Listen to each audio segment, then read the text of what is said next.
Bismillahirrahmanirrahim. Assalamualaikum warahmatullahi wabarakatuh. Perkenalkan, saya Putriana Wahyu Priyadi dengan NIM D600210215. Di sini saya akan mereview 3 jurnal nasional yang berkaitan dengan materi pembelajaran pada praktikum Perancangan Teknik Industri 2022 dengan judul Bill of Material atau BOM pada Sistem Inventory Kawasan Berikat untuk Pelacakan Material Movement. Jurnal Ilmiah Volume 10 nomor 3 tahun 2018 dengan nama penulis Beta Nurinasari dan Oman Komarudin. Bill of Material atau BOM di perusahaan manufaktur injection molding ini harus dirancang agar memuat semua perubahan bentuk dan ukuran material. 3 area utama sesuai pergerakan barang harus dapat menyajikan data stok sesuai keadaan lapangan.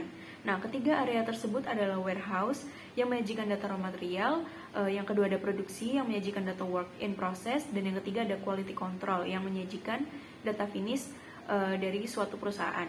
Apabila terdapat pesanan dan membutuhkan beberapa raw material, lalu proses produksi dan hasil akhir berupa barang yang kualitasnya terdapat cacat atau barang yang gagal, maka proses tersebut harus diperbaiki. Tujuan dari penelitian ini adalah merancang dan membangun sebuah sistem informasi yang dapat digunakan untuk pelacakan dan perpindahan barang atau perubahan barang. Metode yang digunakan pada penelitian ini adalah extreme programming, di mana sangat melibatkan komunikasi-komunikasi yang efektif antara pengembang perangkat lunak dan pihak-pihak yang terlibat. Nah, hasil dari penelitian ini dengan mengikuti metode extreme programming, yaitu planning untuk mendapatkan informasi kebutuhan sistem, dilakukan fokus group discussion yang melibatkan peneliti, pihak perusahaan, dan LPPM Unsika. Hasilnya berupa user stories yang disusun menjadi CRC card. Kesimpulan dari penelitian ini membantu pengelolaan barang produksi di PT Manufaktur Injection Molding dari mulai raw material, work in process, dan sampai menjadi finished good yang diperlukan perusahaan untuk pelacakan data barang serta untuk memenuhi kepentingan pelaporan secara real time yang diminta oleh bea cukai. Untuk jurnal selanjutnya yaitu pengaruh desain produk, bentuk kemasan, dan bahan kemasan terhadap minat beli konsumen dengan studi kasus teh hijau serbuk toca. Jurnal volume 2 nomor 2 tahun 2016. Dengan nama penulis Alvin N.F. Mufrenia. Mengetahui pengaruh dari tujuan dari penelitian ini yaitu mengetahui pengaruh dari desain produk, bentuk kemasan, dan bahan kemasan terhadap minat beli pada konsumen. Untuk metode penelitian pada penelitian kali ini menggunakan data primer yang diperoleh dari subjek penelitian dengan cara membagikan kuesioner. Operasionalisasi variabel dengan sebagai berikut: variabel bebas atau independent variable, desain produk atau X1, bahan kemasan atau X2, bentuk kemasan atau X3, serta variabel terikat atau depend variable, dan yang terakhir yaitu minat beli atau Y. Uji validitas akan dilakukan untuk menemukan nomor yang valid atau tidak valid dengan tabel R, product movement.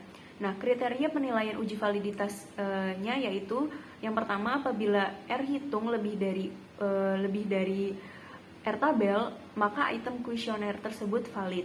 Dan apabila R hitung kurang dari R tabel, maka item kuesioner tidak valid. Nah, cara dan alat ukur dari variabel tergantung menggunakan koefisien Alpan-Cronbach dengan perhitungan uji validitas dan reliabilitas dalam penelitian ini menggunakan program SPSS. Nah, hasil dari penelitian ini dapat diartikan bahwa nilai koefisien regresi variabel desain produk, bahan kemasan, dan bentuk kemasan berpengaruh positif terhadap minat beli, di mana semakin tinggi persepsi konsumen terhadap variabel desain produk, bahan kemasan, dan bentuk kemasan, maka semakin tinggi juga minat beli konsumen terhadap produk toca. Kesimpulannya, berdasarkan hasil perhitungan pada penelitian di atas, yaitu desain produk berpengaruh secara signifikan terhadap minat beli konsumen, sehingga hipotesis pertama bahwa desain produk berpengaruh signifikan terhadap minat beli konsumen yaitu terbukti.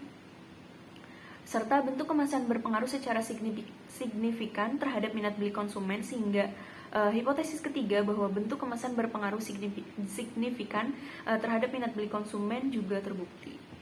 Untuk jurnal yang ketiga yaitu berjudul Sistem Informasi Standar Bill of Material Quantity Genset di PT Konduktor Saja Konduktor Jasa Surya Persada dengan volume 2 nomor 1 tahun 2017 dengan nama penulis Dwi Cahyono, Ratna Nur Tiara Santi, dan Hendra Eka Prasetya.